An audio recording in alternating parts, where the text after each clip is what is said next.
There's a certain process of elimination when you are at the scene of a death. Some cases are obviously going to be trickier than others. Some cases, the whole time, the investigators are debating, first of all, how? Like, how did this even happen? We don't know. And if this is what truly happened, if our theory is correct, are we sure that's what really happened? That's what the investigators are doing. But for Detective Ryan, this case starts off really easy. Dead man in the living room in his own house. He's dead in his living room, in his house, in like a secluded wooded area. He walks in. Was it natural? That's the first question. Well, no, because there's droplets of blood right at the entrance of the house. It doesn't seem like it was natural. Detective Ryan steps into the house a little bit deeper now. Was it a robbery gone wrong? The door shows no signs of forced entry. He steps inside further, and there are just streaks of blood everywhere. One of the other officers walks straight up to him and just says, well, somebody tried to cut this dude's head off. Murder. That's what this is. We got the how. The cause of death is murder with a hunting knife. By the clues left behind in the living room, nothing of value is taken. All of the blood is concentrated near the couch in this living room area. Whoever did this hunted the dead man. It's like they hunted them and killed him in his own living room. And it wasn't quick either. Like, there are slash wounds all over this man's body. His throat is nearly slit. You can see the bone on both sides. There's blood all over the walls. There's blood soaking into the carpets. This guy was hunted. He was killed rather painfully, rather violently in his own living room. The first interesting detail that sticks out to Officer Ryan is that there's this bloody footprint that just feels so out of place. Obviously, there's gonna be lots of bloody footprints all over this living room, but it's concentrated in this specific living room area, except this one clear bloody footprint right in front of the door to the primary bedroom. It's almost like the killer, whoever this person is, walked over there, put one foot just outside the door, never stepped inside. What are they doing? Detective Ryan steps inside the master bedroom and he starts looking around. And that's when he sees it. He's like, did the killer slit that man's throat, walk over to this bedroom to spit on the bed? Detective Ryan knows instantly that whoever did this knows the dead man, targeted the dead man, hunted the dead man, and left a giant trail of evidence. It's not long after that that Detective Ryan is gonna find the killer. And he's got a lot of questions to ask this killer. And so do we.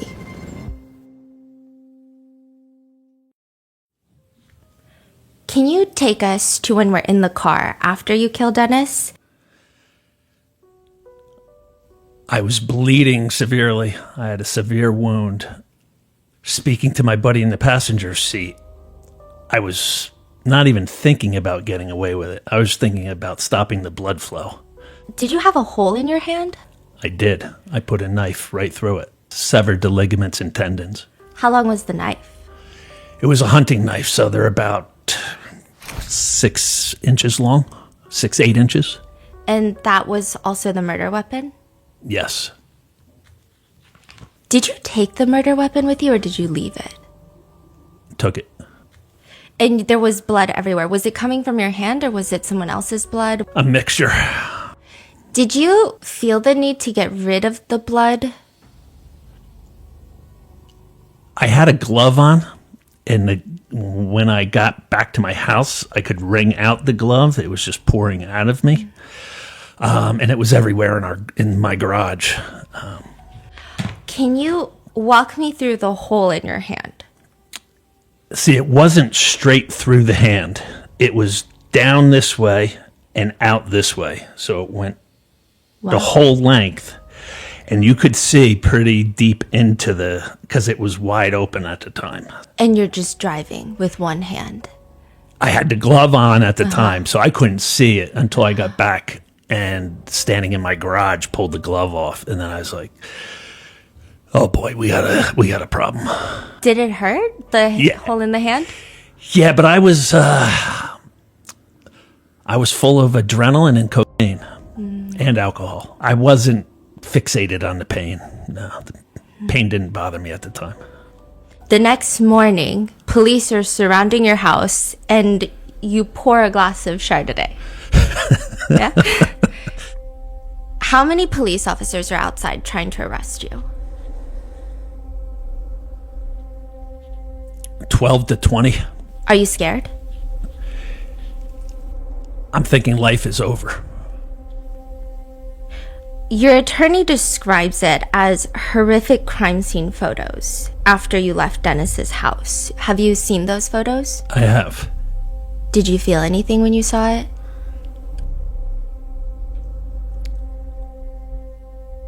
Honestly, no. Dennis's obituary reads, "To those who knew him well, he will be remembered as a great man who always went above and beyond the call of duty, and one whose love and loyalty for his friends was unparalleled." Do you agree with that? No, I do not agree with that.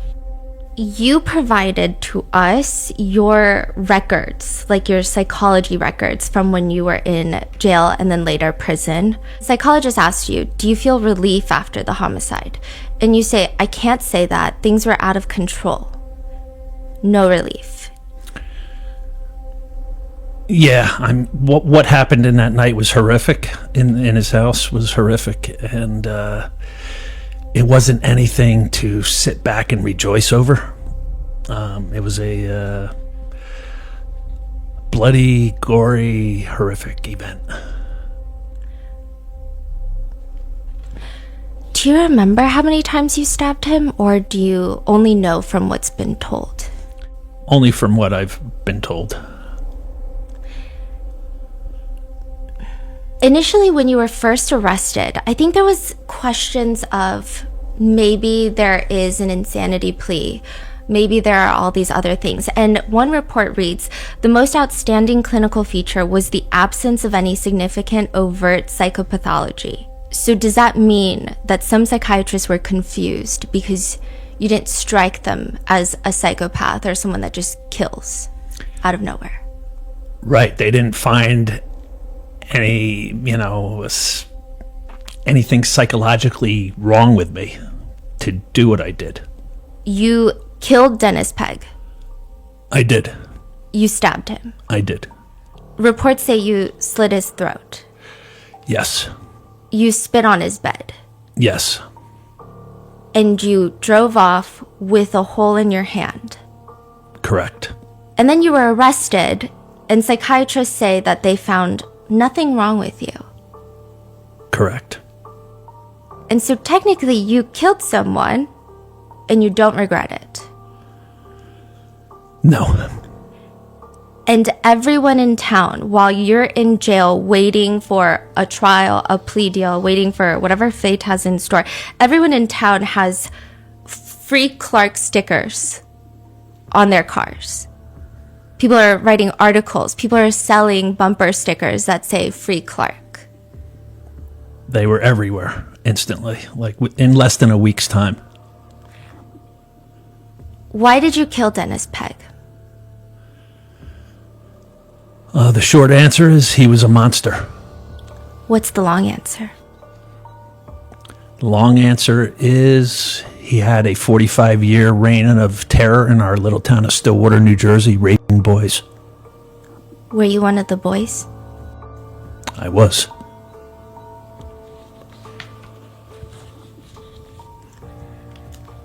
I was reading in your memoir, Scarred, you were born with a hole in your heart. I was. Just a defect in my heart. And the doctors monitored me for the first 6 years of my life. And they told my parents we were down to a 6-month window to operate to repair it. And so you had the surgery and you have a scar that you call a zipper. With all the stitching, it looks just like a zipper. I know in the beginning when you were a kid, you were bothered by the scar. Is that something you're still bothered by? No, I've come to make peace with my scar. So, okay, what was your first impression of Dennis? I know in your memoir you talk about how he came over and he offered you $1 to touch your scar because it was the thing that your parents were doing to try to get you to be proud of your scar was to show people for quarters. Right. you're going back, to 1971 to have open heart surgery as a 6-year-old child. Open heart surgery today is still a risky endeavor. So they were extremely proud of me for surviving this. I was in Mount Sinai Hospital in New York City for a month straight. And they were so proud. They just wanted to show me off to their friends. And they thought a neat way to, when you're a kid, you just want to fit in with all the other kids. Yeah. I had something now that made me stick out from everybody. So they just thought it would be a way to get me comfortable with it by showing it to their friends and collecting a quarter. Dennis Pegg was a family friend. He was my brother's boy. I had a brother who was 6 years older than me. Jay. And he was my brother's Boy Scout leader. And we had a lot of land where we lived in New Jersey, and he would hunt on our land with my father and brother. I wasn't old enough yet, and my parents owned a restaurant back then, and my father put on big Sunday night meals, and he would come every Sunday and have dinner with us and tell stories about. He worked at the county jail as a sheriff's officer, and he would tell stories about there. Do you think that he targeted your family to get close to you guys, or do you think he genuinely was just friendly with your parents? Targeted. Predators have to win over, one, they have to win over their community so nobody would ever suspect them. 2, they have to win over the family. And then last, they have to win over the victim. Can you tell me about the moment that he saw your scar? It was just a couple months after I had the surgery.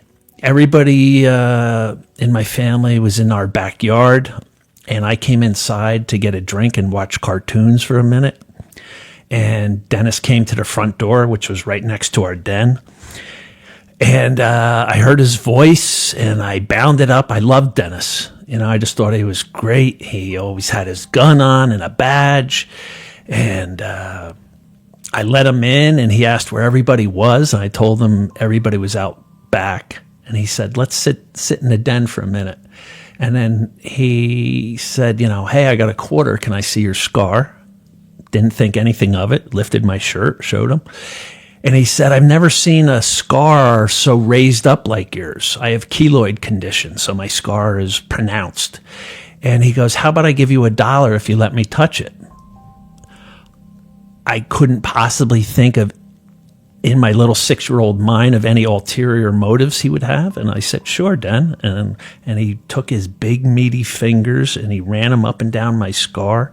And then he went below my scar line to like my belt line. And he was just probing and saying, is your stomach sore from the surgery?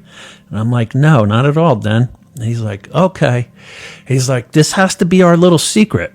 He goes, if you tell your parents that I gave you $1 for touching your scar, we can't be buddies. And I'm like, I can keep a secret.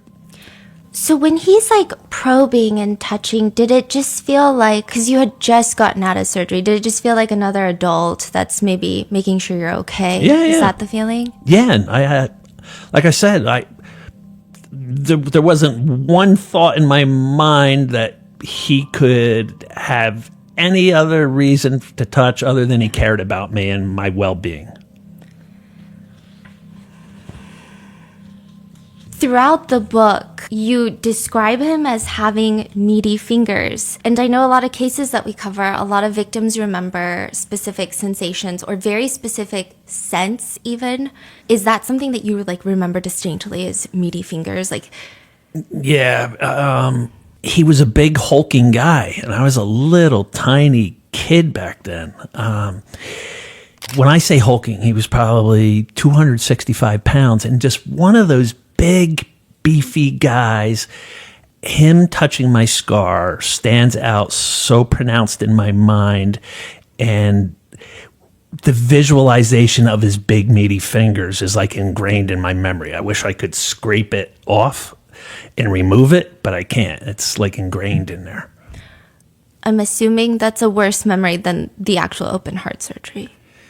Yeah, it's he ruined my open heart surgery, ruined my scar. I hated my scar because what would happen later on. And he's the reason for me hating the way I looked. Did he have any sort of fascination with your scar, or was it truly 100% just an excuse to start grooming you? Yeah, I don't think he had any things with a predator. They're never the way they seem. A predator is a chess master, always multiple steps ahead of you. So like everything may seem one way, but to them it's complete other way. And I don't think he cared two hoots about my scar. It was just an avenue to get what he ultimately wanted. You guys would go fishing. There would be a lake. You and a bunch of boys would go fishing. Dennis Pegg would constantly be there. And there was an issue with the sunfish, like these little fish in the lake that don't taste good. They're not edible fish? Or? Yeah, I mean, they're tiny. So you to fillet a sunfish, you'd have to fillet a lot of them to get any meat off of their... So it's mainly sunfish. Right down by the dam, there'd be a lot of sunfish, and they're a really like gullible fish where you don't even need to put a worm on a hook. You could just put your hook in the water, and they see the bright shimmering, and they just latch onto it, and you catch them and you just release them, or so we thought. He does not catch and release them. What did he do?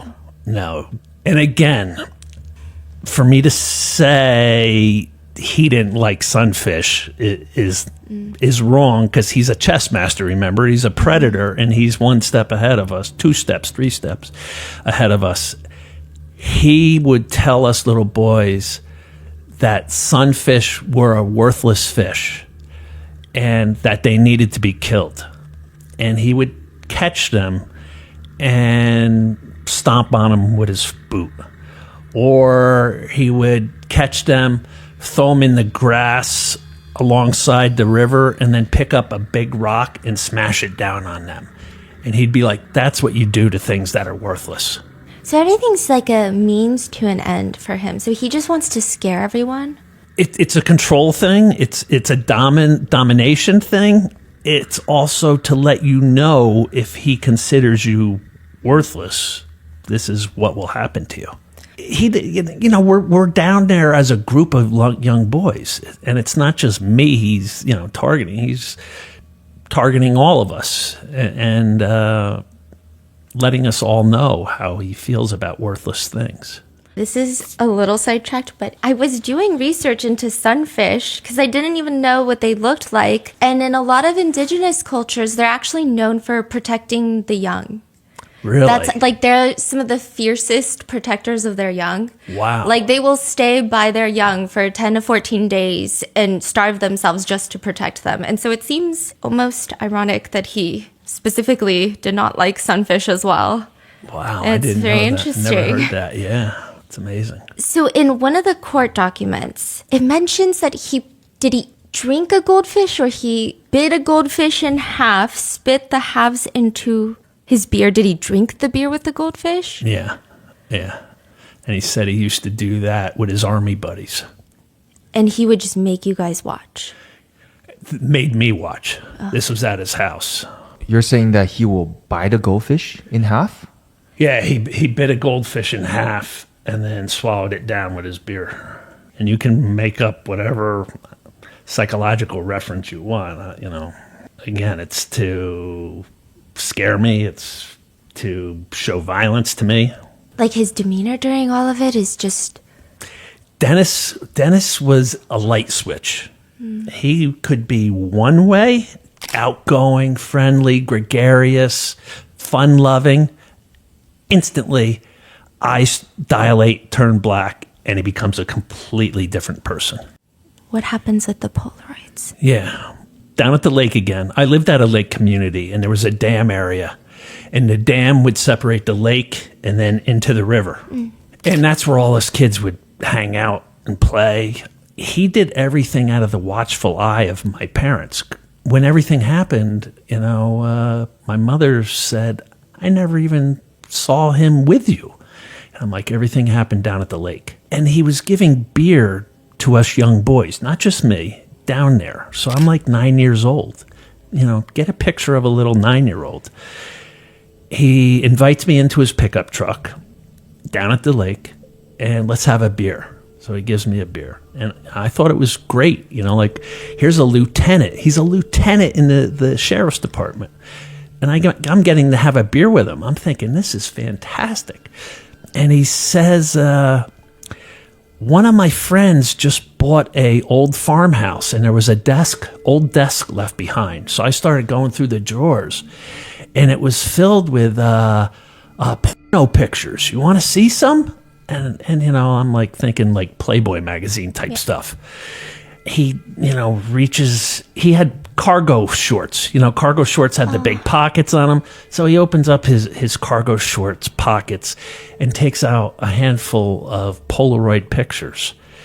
And he's looking at them, and he just starts giggling like a little schoolboy would giggle. And he's like, oh, these are a riot. He's like, here.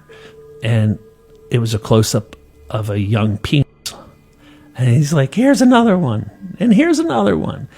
And it was just penis after penis. And he's slapping my knee in his truck, laughing. Aren't these so funny? Aren't these a riot? And I'm like, where's all the women, Den? And he's like, oh, those must have been in the other drawer. Next time I go over to that house, I'll open up the other drawer for you. But look at these. Aren't these a riot? Aren't these so funny? And I'm just like, So you think he took these Polaroids? I mean, there was no friend. There was no farmhouse. No. He took these. Yes. Yeah. He always had large stories. And looking back now, I don't know if one of them was true. I have no idea. He would invite you to his house, and then he would try to feed you beers. And what would happen a lot is the dam area where I lived, the river went right through Stillwater to a bridge area, the Gristmill Bridge. Mm-hmm. There was a old gristmill right at the bridge. Mm-hmm. And he would say down at the dam area, the fish aren't biting that good. Let's go over, towards the gristmill. Or there's twin bridges in another section of the river. Or he'd say, let's go to the twin bridges. And he would always mysteriously slip in the mud. His foot would go into the mud. Or he'd slip and go into the river and get his boot wet. And we'd have to go to his house so he could change his sneaker or change his boots. And that's how he would get me over there. And then while we were there, well, let's have a beer while we're here. So it would be just to get me comfortable going to his house and having a beer at his house. Were the houses like far apart, or did people see that there's constantly boys going in and out of his house? No, he lived up a long driveway, and the house sat alone up there. So you can't see anything. Like if you were to scream, people can't hear. It's pretty. There was houses down below, but his was a driveway that went up, did a 90-degree turn to the house. And it was the only house up there. His house, I don't want to call it a cabin. It was a 2-bedroom, 1-bathroom house. Mm-hmm. And it sat up on a hill that overlooked the elementary school playground.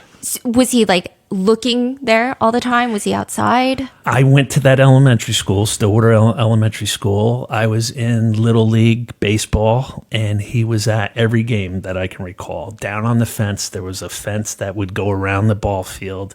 He would be down there. He would come around the fence to the bench where we'd sit at and grab your shoulders. Oh, great job out there. Great job.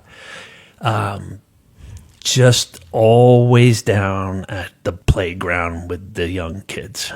No one thought it was weird? Because he doesn't have kids of his own, right? Not married, no kids. But he's the lieutenant in the sheriff's department. He's the Boy Scout leader. The Boy Scouts did their meetings in the gym of the elementary school. So he's wrapped around everything in the town. He's on the Stillwater Historical Society board. The little old ladies loved him. I mean, this goes on for years now. The touching of the scar happened when I was 6 years old. It goes on to, like I said, inviting me into his truck down at the dam to have a beer with him. And this has to be our secret. And in my mind, I'm like, I don't want to ruin this, so I'm not going to tell my parents I had a beer with the lieutenant from the sheriff's department. This is fantastic. And he made you like his equal. He put you on he made you like feel special, and it's us against the world. Everything he told me, I mean, one of the stories I recite is he was always taking trips out west. And on one of his trips, he said he met the Marlboro Man. Now, if you grew up in the 70s, 80s, the Marlboro Man was a fictional character, but on the back of every magazine with a Marlboro cigarette dangling in his mouth. And he was the coolest dude imaginable. Dennis took the coolest, machoest guy in America and told me he met him on a trip and he was gay. He said, it didn't bother me in the least. He was such a great guy. We hung out for 3 days and had dinners and just spent a lot of time together. So, and again, he would say, this has to be our secret. Don't tell anybody the Marlboro Man's gay. He confided that in me, I don't want his secret getting out. Did he ever meet the Marlboro Man who played the Marlboro Man? Yeah. I have no idea. Probably not. Was the Marlboro Man gay? Who knows? Yeah. It's just like I said, nothing is ever as it seems with a predator. And so what's he doing? He's taking the machoist guy in America, fictional character, but machoist, and making him gay and trying to gauge my response. And trying to normalize it, like, hey, the machoist guy in the world is gay, and that's, again, I that's what I would surmise he was doing. I can't get into his mind. He tries to start wrestling with you. That was kind of like the gateway into... Yeah, so he's taken years now, of porn pictures, Marlboro Man, beers, slipping into the river, go to the house, beers, so he's invested years of grooming. And at some point you have to initiate more touch. That's why I see people tussle a young boy's hair and it just sends a chill down my spine. Because to the normal person, it's like, oh, cute little Billy, But to a predator, they need to initiate touch. And that little tussle of the hair is going to go to a pat on the knee, is going to go to a pat on the thigh, is then going to go to a wrestling match. So he told me that he wrestled my older brother, Jay. And he wrestled my next door neighbor, Jeff. Jeff and Jay were inseparable. They were same age, same grade, in the Scouts together. And he says to me, I wrestled Jeff and Jay. Let's see how tough you are. And I'm like, okay. And at first he would let me dominate, let's say, get the upper hand on him. And then, like I said, that light switch would go off and his eyes would turn dark and black, and he would pin me to the ground, and he would get his hulking 265-pound body on top of me and start gyrating and moving and grooving. And looking back on it at the time, not really realizing what he was doing, but he was erect, and this was getting him off. And you're 11, so you're tiny. I was 10 when that started happening, when the wrestling started. I mean, he's like 3, 4, 5 times your size. Yeah, I mean, and because of I was a sick little kid when I was young. I was in the hospital constantly with the flu and bronchitis and anything because of the hole in my heart. They would put me into the hospital immediately. I'd be in an oxygen tent, and so I was constantly in the hospital, and I had to be careful for a long while after surgery with playing. There was some limitations put on me by the doctors, so I was just a small little kid back then, sick kid. And And this guy just took advantage of that. And he could tell like I was insecure, because my scar made me stand out. And they looked for something like to separate the weak from the pack, like any predator does. And my scar was, in my insecurities about it, is how he separated me from the pack. And wrestling was the next avenue of physical touch. He's devoted 4 years now of stories and secrets, alcohol, pornography, and now it's time to get back to touch. There's a part where in your book, your memoir, you talk about how he pinned you down and he says something along the lines of like, come on, you can get out, come on, squirm. Do you feel like he is getting off on you struggling, or... Yeah, it's exactly what he was doing. He would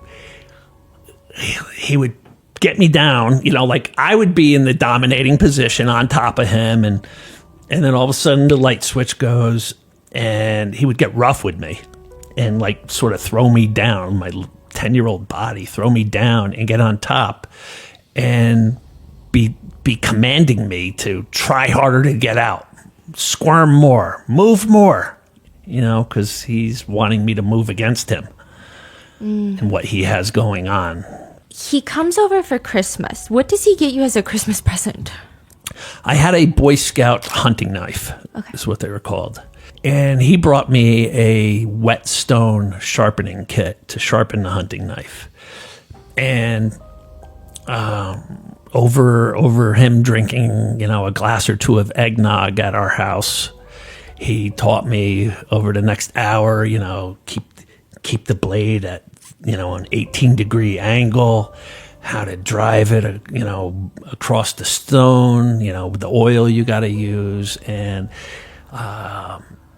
then he would have me do it and taught me how to get a perfect blade on my hunting knife.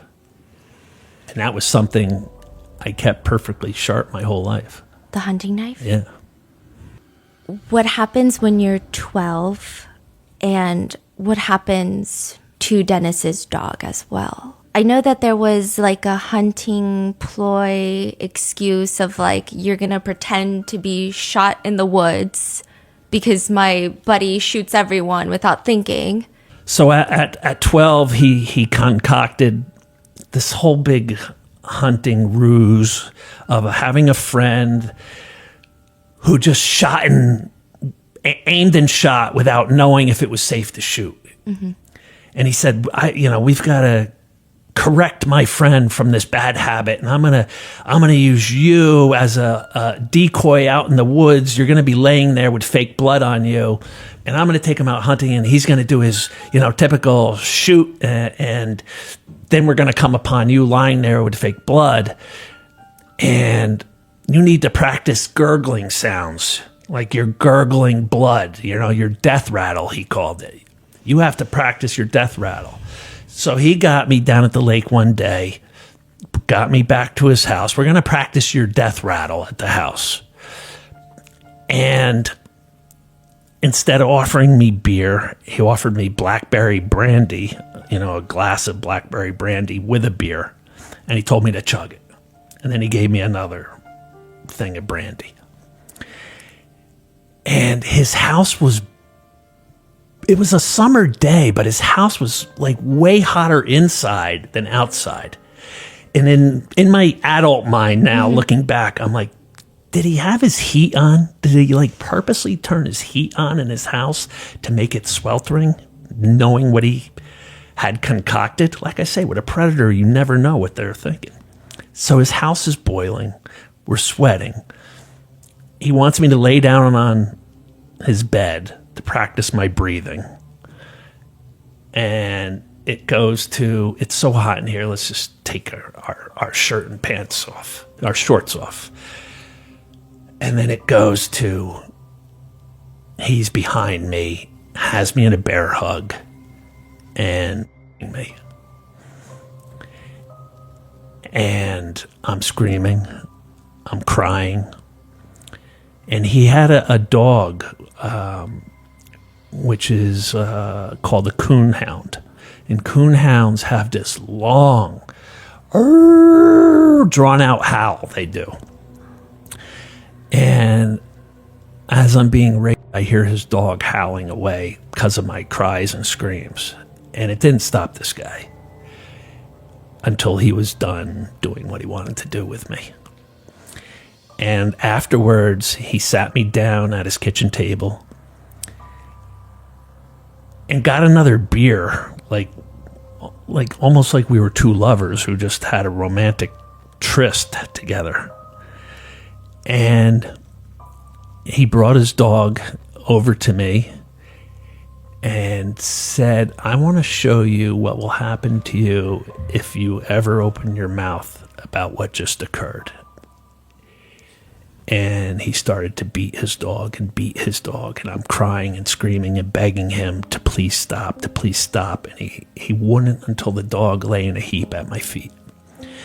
Now, I was just contacted just 2 days before this interview by a gentleman who, when he was 17 years old, needed a place to stay, and he stayed at Dennis Pegg's house for 6 months. And he said it was the most bizarre 6 months of his life. He said the guy was a complete freak. He said one thing that happened, though, is now, when he was 17, he's 10 years older than me. I would have been 7 back then. When he me would be 5 years later. Mm-hmm. So this dog would be 5 years old.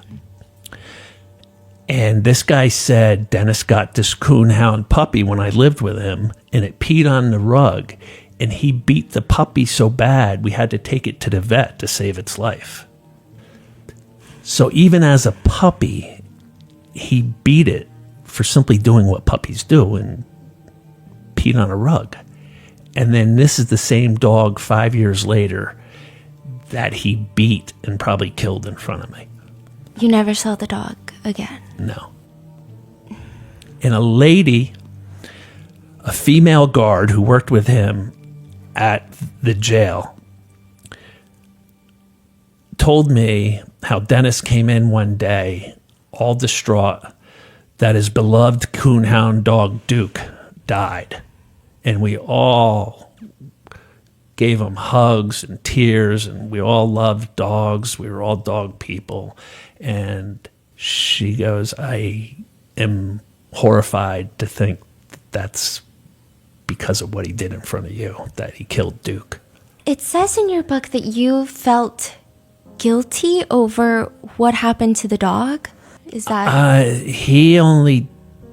felt he only did that to Duke because of my cries and screams. And if I hadn't cried and screamed during the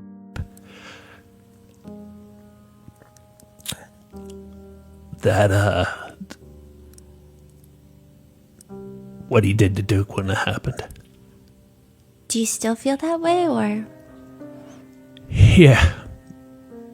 I mean, he might have had that planned. Well, he couldn't determine if Duke was going to cry or not. Like I said, with a predator, you never know.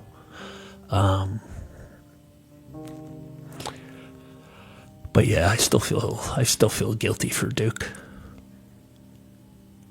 Do you feel like Duke had more humanity than Dennis in that moment? I feel Duke and I were the only two in that room who had humanity. And that's saying a lot since Duke's a dog.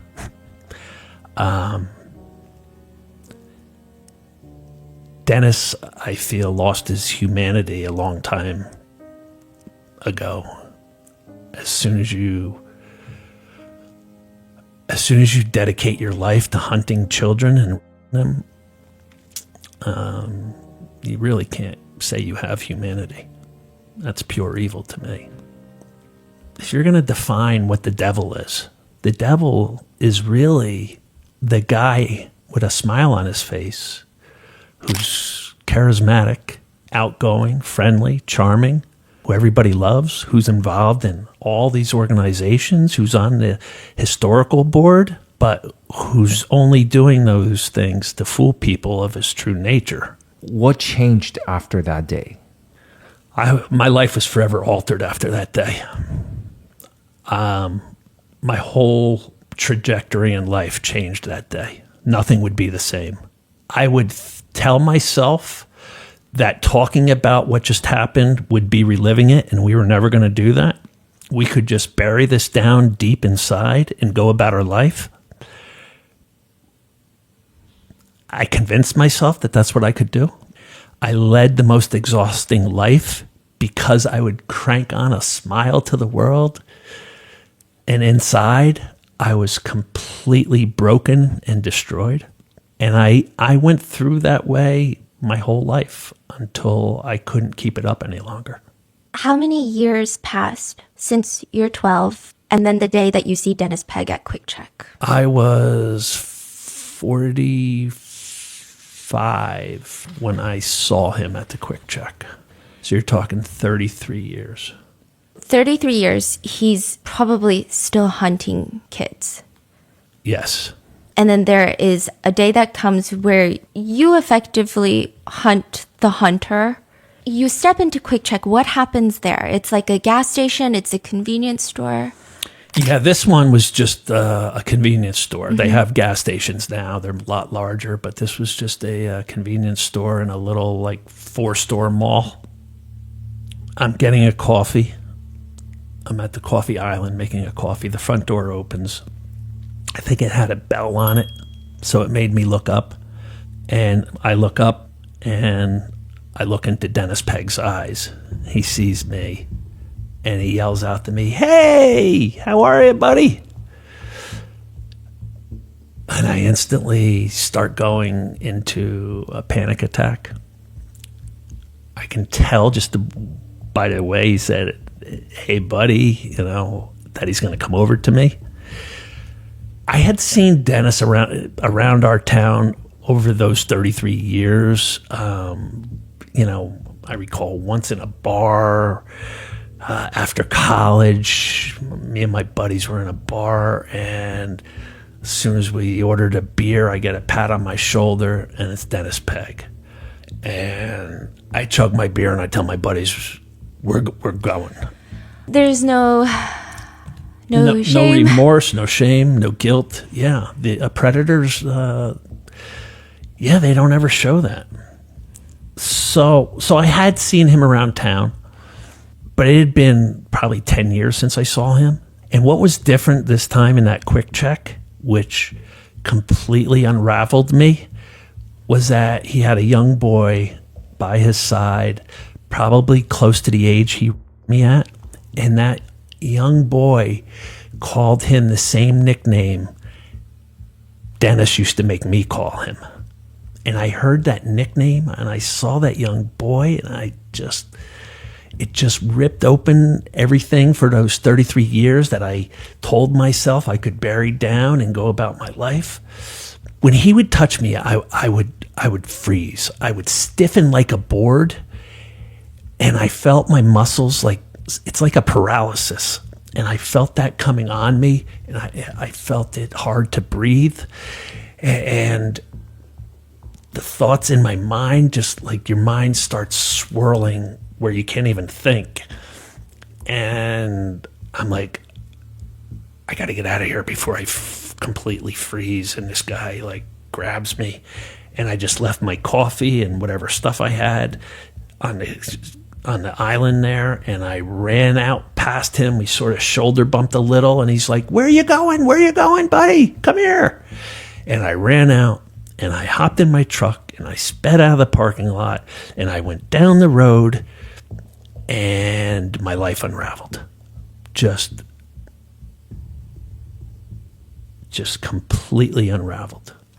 Do you think you saw yourself in the little boy? Is that, or you just felt protective of the little boy?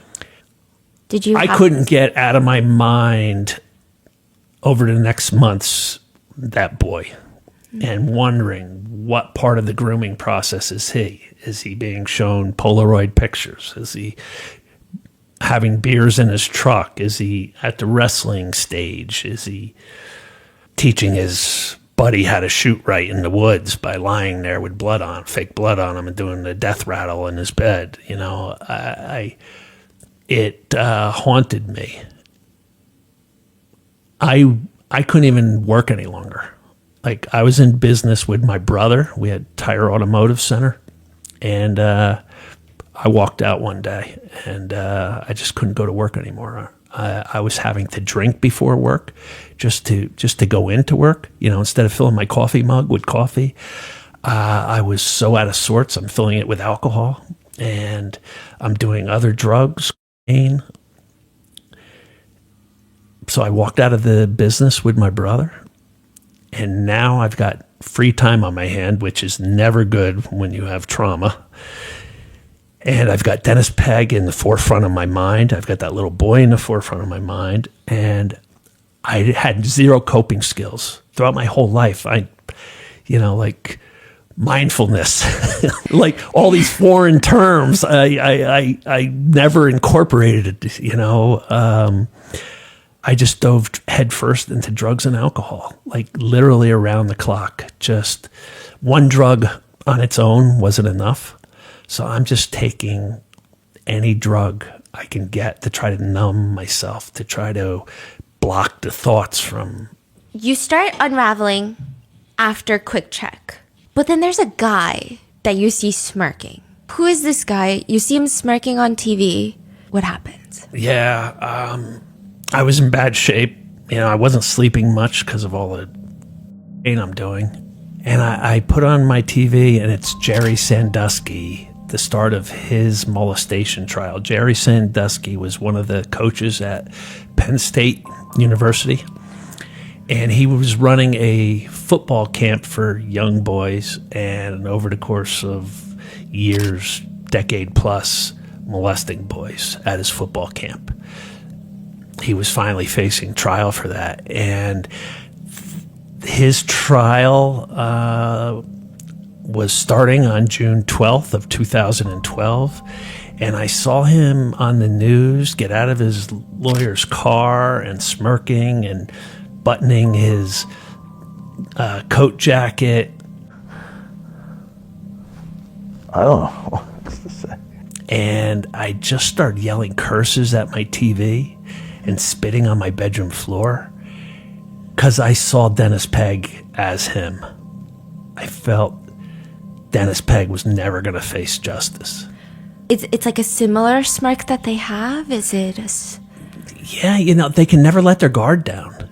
They'll never apologize to you. Like, victims always reach out to me and say, I want to go confront my abuser. And I'm just like, don't. You're going to get re-abused because they'll never give you the answer you want to hear. It's not worth your time.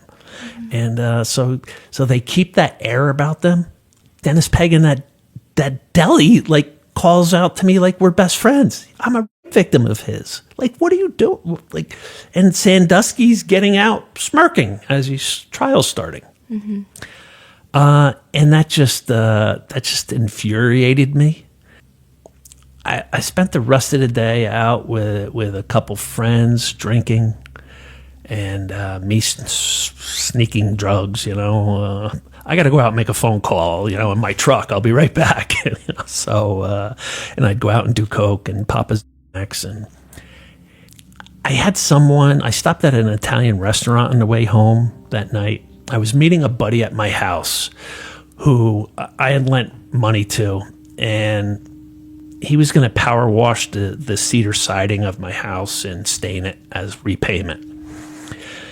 So I was meeting him at home, but I stopped at this Italian restaurant, and there was a guy in there who burned me on a business deal, a motorcycle deal. I took out a $33,000 loan to have him build me this custom motorcycle, and he took the money, my money and a couple other people's money, and closed up shop in the middle of the night, then left town. And all of a sudden, here he was in this Italian restaurant. So I went up to him and had words with him. And he was with his family. So I said, out of respect for your family, I'm not going to take this any further. But, you got to pay me, And he just told me to get lost, So I get home and I tell my buddy about seeing that guy. And, we unloaded the equipment first and we're having a glass of wine at the kitchen table. And my buddy goes to me, that guy's got to be number one on your hit list. And it's been 33 years since I was, and I've never told anyone. And for whatever reason, I couldn't stop the words coming out of my mouth. I just said, actually, he's number 2 on my hit list. The piece of garbage who me as a young boy is number 1. And there it's out for the first time. The air was like heavy, like time stopped. The clock stopped on the wall. And we're just, like you and I are sitting across from each other on a table and we're just staring at each other. And he's like, are you for real? Or are you messing with me? So this is the first time in 30 years that you tell anyone? Yeah. To be exact, 33 years. Yeah. You tell Bob, it just happens. You don't even decide. It's not like... Yeah, it just came out before I could even stop my mouth from speaking. I was just so tired and exhausted and beaten down from drugs, and seeing that other guy inflamed me at the Italian restaurant, and it just came flying out. Who is the first to talk, you or Bob? Bob's, as I recall, is the first to say, are you for real? And I'm like, yeah, I'm for real. And then he's like, who is he? I'm like, he was my Boy Scout leader. And where did it happen? When did it happen? So I'm just saying, and he's like, where does he live? And I'm like, he lives 2 miles from here. And I think at that point I said to him, you know what, it's time to go confront this guy.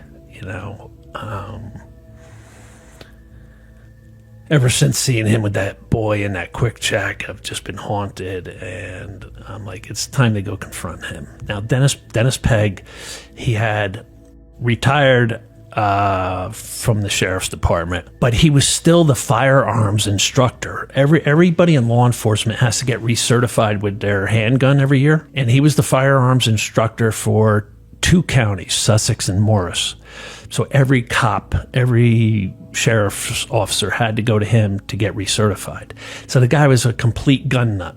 And I told Bob that, and I said, we ought to take something with us. Mm-hmm. I gave Bob a steak knife, and I went under my bed to where I kept that Boy Scout hunting knife he taught me how to sharpen, and I grabbed that. Now, Stephanie, basically this was a suicide mission. A steak knife, a hunting knife, against a guy who had 33 guns in his house. Shotguns, rifles, and over a dozen handguns. If you were doing what he was doing for 45 years, you would think he would have a gun at the ready under every table, on every armrest, on every couch cushion. You would think my time, I'm rolling the dice here 45 years in. I better be ready. So it should have been a suicide mission when I went there. What did Bob say when you just made that suggestion? I just handed him the knife and I said, I'm going to go get my hunting knife. And that was pretty much it. It wasn't, it wasn't like a long drawn out thing where we're crossing our T's and dotting our I's, and this is how this is going to happen, and that's how that's going to happen. It was just I'm like, let me just go confront this piece of garbage, and we'll take these with us. And it's a 6-inch hunting knife, right? Yeah. Was that the biggest knife you had, or was it more so poetic justice because he was teaching you to sharpen that specific knife? Or you had no thoughts, you're like, let me just grab a knife? I would think it's subconscious poetic justice, take this with you, So you have no plan, just a knife.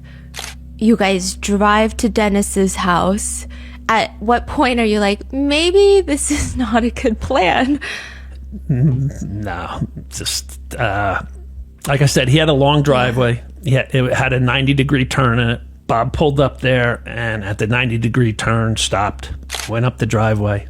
His front door was open, and there he is sitting. Like he had a storm door. It's a summer night, so the storm door's shut. I mentioned earlier, you know, like the definition of a devil. Well, to me, it looked like the devil sitting in his lair. That's all I saw. But seeing him, this is the first time I'm back at that house in 33 years since what happened with me and the dog. I never went back to that house. And I instantly started going into that panic attack again. Just breathing got real hard, and I feel like rigor mortis in my muscles. And before I completely froze, I walked up to his door, that storm door, and ripped it open, broke the hinge. And I'm standing in his doorway. It's 9:30, 9:45 at night, and there's somebody you ripped in your doorway who just ripped open your door. And he casually looks over his shoulder at me and goes, "Hey, how are you?" And it just seemed like the most incredulous thing to say in that moment. But again, they can never let their guard down. Like a normal person would like get on their hands and knees and start praying like, "Oh my God, I wronged you. I'm so sorry. I know why you're here. Please forgive me. I'm sick. I need help. Come in, let's talk." No. Do you think if he did that, anything would be different? If someone's down on their hands and knees praying to you, praying at you, begging for forgiveness, I would think so. Yeah. So he just says, "Hey." How are you? What happens next? We all have two faces. The face we show the world and the face behind closed doors. I've been showing the world that one face, and no one for 33 years has seen the face behind closed doors. Dennis is now going to see my other face. The face filled with rage. The face filled with hate. The face filled with anger. And I said, "Hey, how am I? Let me show you how the hell I am." And I raced across his room. He stood up, and a violent struggle started. I started slashing at him with the knife. He started punching me. A violent, bloody brawl ensued. At one point, he connected with he's still this monster hulking guy. And he connects with a square shot to my jaw. And as I'm falling down, I grab his shirt to keep from falling down. And I bring the knife down, and that's when I'm holding his shirt, and that's where it goes straight through and straight out and into his skin, just a little. We continue going at it, and I mean, we're talking minutes here. It's not like a long, drawn out thing. Maybe 3-4 minutes, 2 minutes, 3 minutes. It was quick. And he slips in the blood, and he falls down, and it's a mix of our blood. Like I'm gushing blood now. And he's up against the wall. I lean down in front of him. I got eye to eye with him. And I said, "It's not so fun raising little boys now, is it, Dennis?" And I slit his throat. And Bob was standing in the doorway, wide-eyed. And I said, "Go get the van and bring it up." Because I had one more thing I wanted to do. I walked over to the bedroom he ripped me in, and I spit on the bed. The answer to everyone's question is, did this solve everything? No, it didn't solve everything. You don't heal from trauma by adding more trauma. You don't heal from sexual abuse by murdering someone. It's not how you heal. I stopped a predator from ever harming another young boy. 45 years was long enough of raping young boys. It should never have came to that. It would be uncovered that multiple boys over the years had come forward and filed lawsuits against him, and he got out from every one of them. But I did what I did, and I knew walking out of his house that night that my life was over. You can't have the wound I have and just show up at a hospital and be like, I was cutting a steak and drove a 6-inch hunting knife through my hand and severed all ligaments and tendons. I need help. Did you think about doing that though? I knew it wasn't an option. I just knew things were never going to be the same again. So at no point during this altercation, and I know minutes are brief, but at no point he doesn't apologize. No, there was just, the only words he said was, "Hey, how are you?" And throughout the whole attack, he made like a high-pitched squeal. He never uttered a word like "stop," "let's talk," "don't do this," nothing. There was no words, just a high-pitched squeal. Like a wounded animal almost. Not one other word other than that initial thing when I was standing in his doorway. Did you feel like you're in control of your movements at that time, or did you feel like you're watching from the outside in, or you're just like on autopilot? What is that? Yeah, I definitely wasn't in control of my movements or any. It was like something had taken over my body, and Would I be honest if I said I had an out of body experience during that? No, I wouldn't be honest. But it was like that. It was like looking at this real going on, and just like that's how when I look back at it, like I can't believe what happened.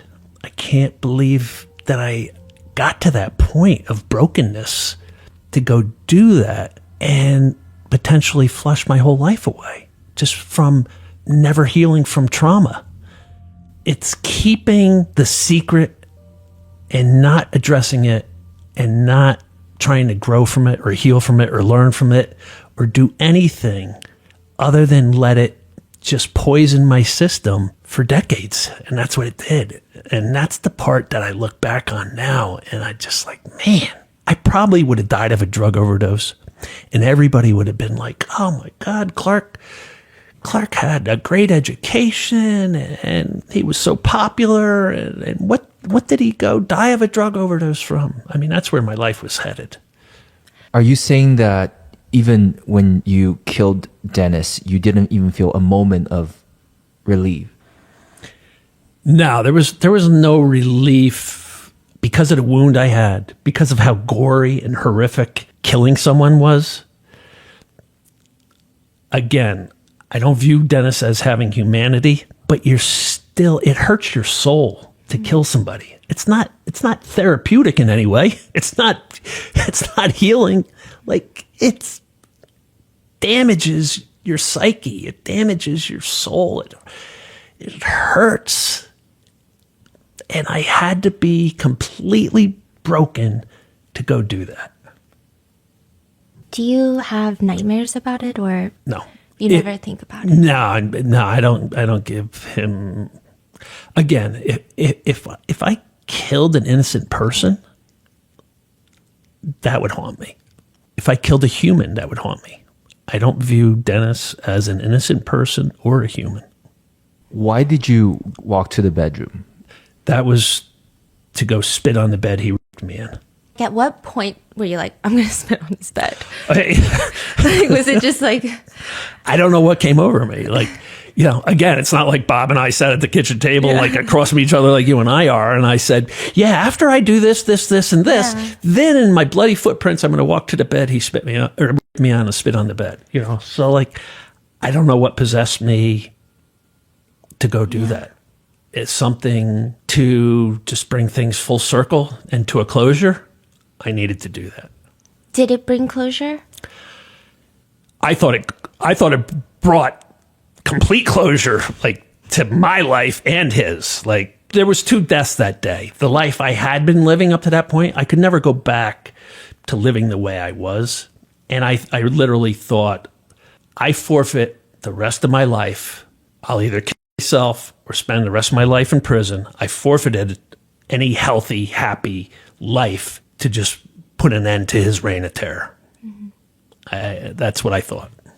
It's interesting because, like, when I'm reading your memoir and going through that moment, because, I mean, the way that it's written, I feel like I'm there. I'm obviously not experiencing, like, the depth of emotions, but it feels I'm there with you.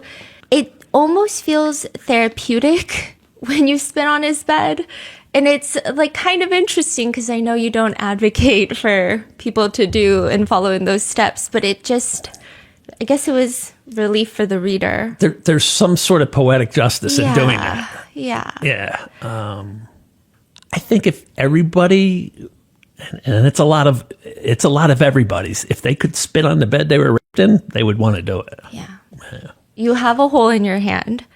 You drive home and you say you need to tell your mom. What is the thinking behind that? You're telling your mom because you don't know what's going to happen next, or? Yeah, my mom had just come up from Florida. Welcome home, Mom. Oh, man. And I called my best friend at the time and the girl I was dating and asked them to come over because I just, my life's over, Steph. Like, am I going to kill myself after this? Or am I going to spend life in prison? It's one of those 2 things. So let me say goodbye to my buddy. Let me say goodbye to my girlfriend. And let me get my mother up and say goodbye to her. Because this isn't going to turn out good. And your mom she's 80. How old was she at the time? Yeah, like 81 maybe. And so your plan is, I'm going to wake my mom up, tell her goodbye. But your mom's plan is, I'm going to clean up the blood and we're going to run. We're going to get away with murder together. Yeah. Mom's like, we're getting away with murder. She was, oh, man. I guess it's good to laugh about it now, right? So she wakes up and you tell her what happened. You still don't tell her. The thing is, I couldn't even tell her then that I was raped by Dennis. I still couldn't. I couldn't bring it out. And she was like dumbfounded. Why would you go do this? Why? And I said, to avenge a lot of other kids in this town. And she goes, still, why you? Why are you the avenger? Why? I don't get it. Why? And I couldn't tell her, like, for raping me too, Mom. I still couldn't say it. Even though I told it to my buddy earlier. She helped me upstairs. I wrapped my hand in duct tape, which fixes everything. So I wrapped it with paper towel and duct tape, and took a couple Xanax, and went to bed. And my mother went downstairs and started scrubbing the floors all night long to get the blood up. And so she's like, we're going on the run, but you wake up and the cops are surrounding. Yeah. She told my sister that she was going to take me and we were going to go on the run. I know, it says in the book you guys are thinking the end of the world, which is Florida. Right. You guys are going to go to Florida. Yeah. No, I like the plan. I think your mom is really adorable. I mean, I was just so fascinated by your mother because, she's cleaning up the blood. She's ready to go Bonnie and Clyde with you. And then the cops come the next morning. They've got on the loudspeakers. They're saying, Clark, come out. And she's like, no, the neighbors are going to hear. Your mom is so fascinating. She said to one of the troopers as I was still in my bedroom, what are the neighbors going to think? He's like, ma'am, I really don't give a damn what the neighbors think. Oh my gosh. Okay, so you see the cops outside, So they took her out. Like, Oh, they okay. took her out of the house. and they're like, you look out the window and they're just like trying to be sneaky, trying to. Yeah, they're like I said, they're hiding behind trees. You know, they don't know What's inside? what I have, if I'm loaded up with a AR-15 or what my mental state is. You know, they've got a dead body. Yeah. So they're every one of them has their gun drawn. Everyone's taking, you know, some sort of protection. There's this big rock to the left of the yard, and there's trees, and there's the shed out back, and they're just all behind everything, and then they're behind their cars lining the street, and I just couldn't believe it. I was lying in bed like, how are we gonna get out of this? Like, how are we gonna get out of this? And like, there's gotta be a way out of this. And before I could even possibly think of any way out of this, the cops are there, and I'm just, and your stomach just drops, and you're just like, it's over, bro. It's over. And all I could think, you know, they ordered me out of the house over a bullhorn, and as I walked to that front door, I just called out to God, let one of these guys kill me when I step out. Like, it's over. It's over, God. Like, I don't want to do life in prison. Just take me now. And let him shoot me when I walk out. And I stepped out that front door with my state police shirt on that I put on. And I put my arms out to the side. And I just sort of tilted my head back, and I just waited for the crack of a gun. And it never came. And instead, I was ordered off my porch, down to her front lawn, spread eagle, handcuffed, and taken away. Were you disappointed when you didn't hear a shot go off? Yeah. Yeah. You were.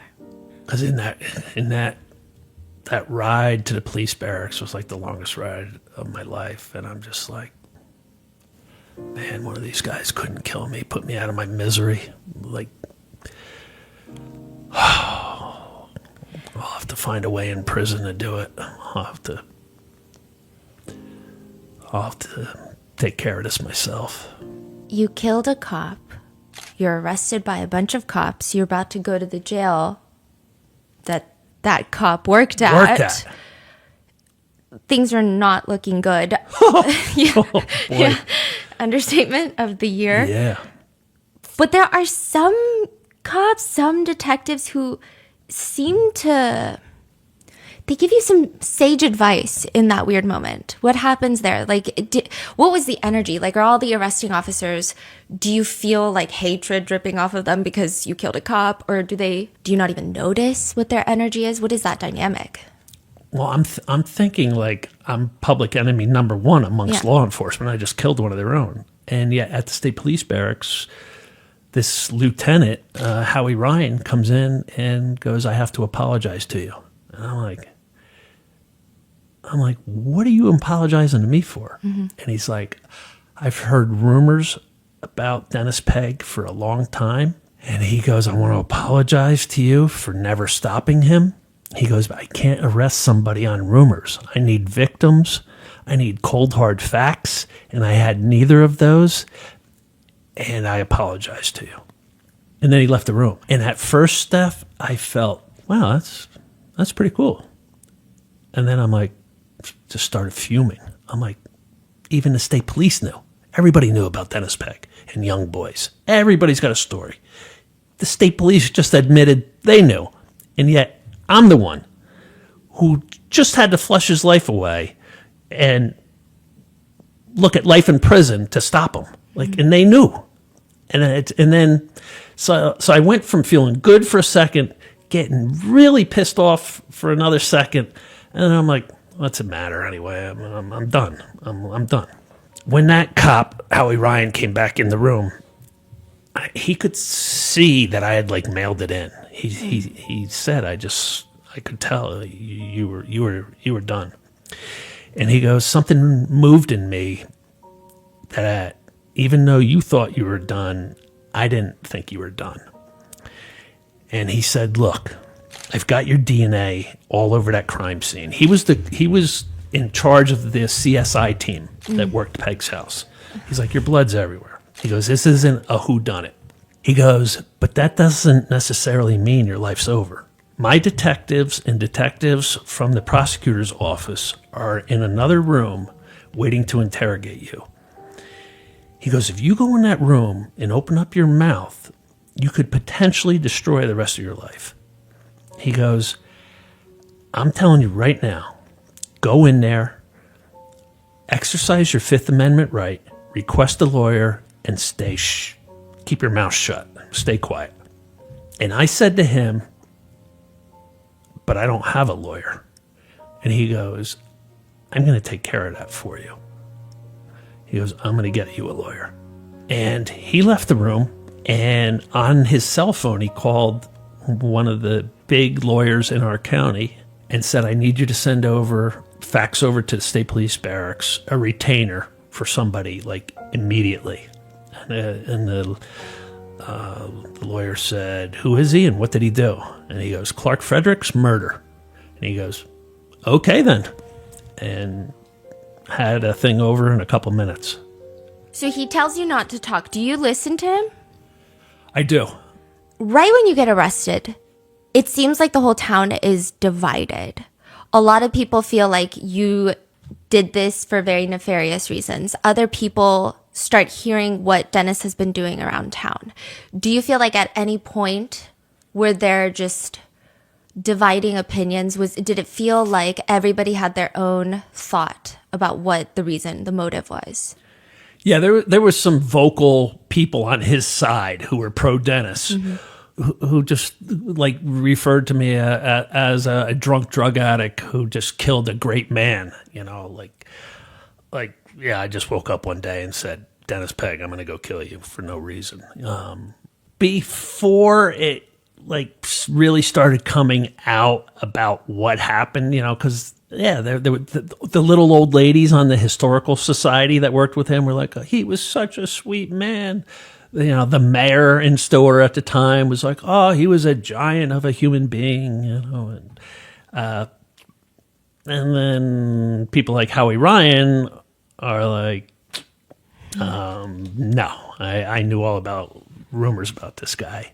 Your audience is going to have to get the book because there's a line from Howie Ryan in the book to the prosecutor. It's one of the greatest lines you will ever hear. I don't want to give it away. It's it's the most powerful line you will ever read, said by him. We will put the page number so you guys can go get it. Yeah. And I will tell you what page, because I know you know exactly what I'm talking about? I know exactly what line that was you're a powerful about. line, Yeah. right? No, right. that was unbelievable line. Yeah. Yeah.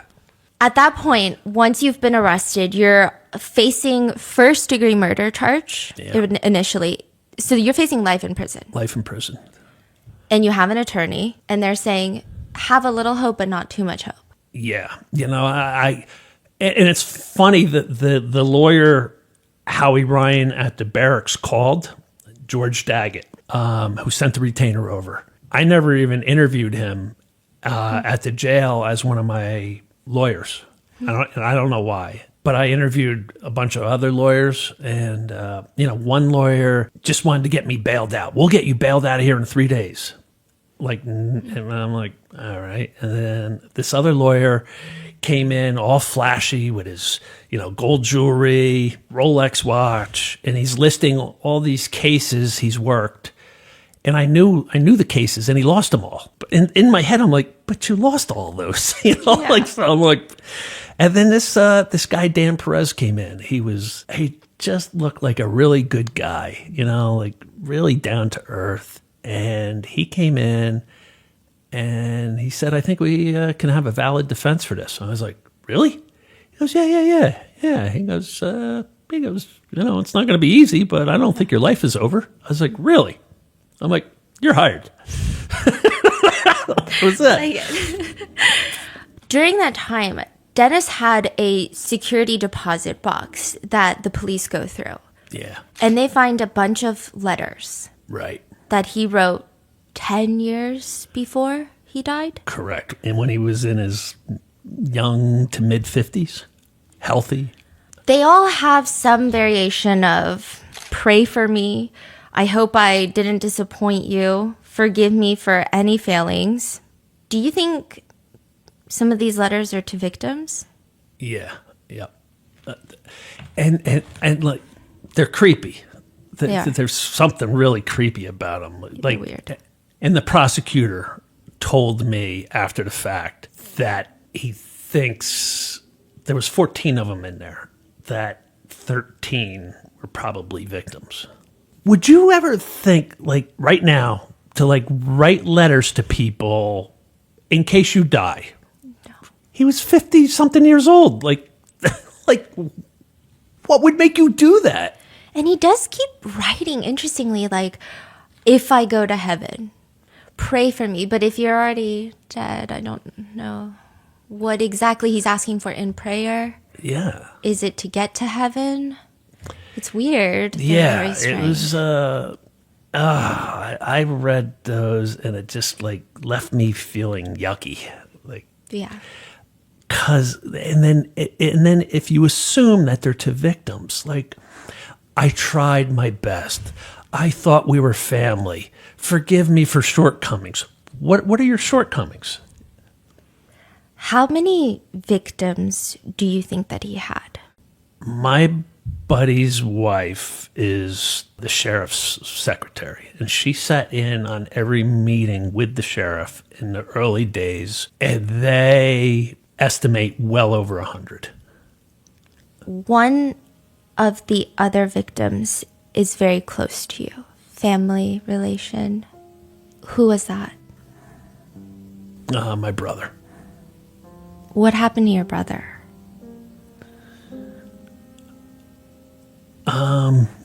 My arrest opened up my brother's Pandora's box. You know, like seeing that boy in that deli open my box up. My arrest opened my brother's box up, and my brother wasn't ready to face it.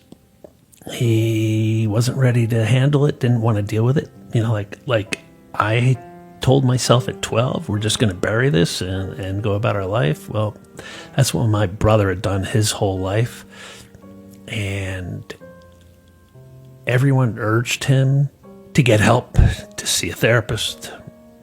And my brother did what I did, was to numb himself. And